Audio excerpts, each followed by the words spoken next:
Malaria.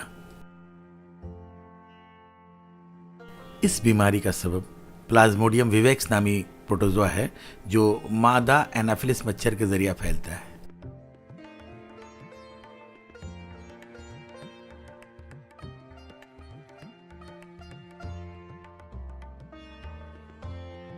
Malaria में जाड़ा देकर बहुत ही तेज़ बुखार आता है, जो चंद घंटों के बाद पसीने के साथ उतर जाता है।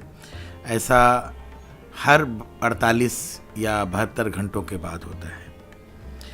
इसके साथ ही सर में दर्द, बदन दर्द, थकान और मतली वगैरह की भी शिकायत होती है।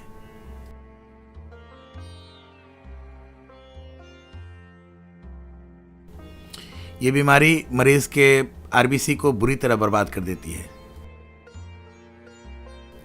मलेरिया के संगीन हमलों में दिल, गुर्दे, फेफड़े और दिमाग को भी सख्त नुकसान पहुंचता है और इस हालत में मरीज मौत के मुंह में पहुंच जाता है। मादा एनाफिलिस मच्छर जब किसी मलेरिया के मरीज़ का खून पीती है तो मलेरिया के जरासीम उसके सूंड में लग जाते हैं, और उसके बाद जब वो किसी सेहतमंद शख्स का खून चूसती है तो वो जरासीम उस शख्स के खून में शामिल हो जाते हैं। इस तरह वो शख्स भी मलेरिया का शिकार हो जाता है। मलेरिया से बचने का सबसे अच्छा तरीका यह है कि मलेरिया के मच्छरों से बचा जाए।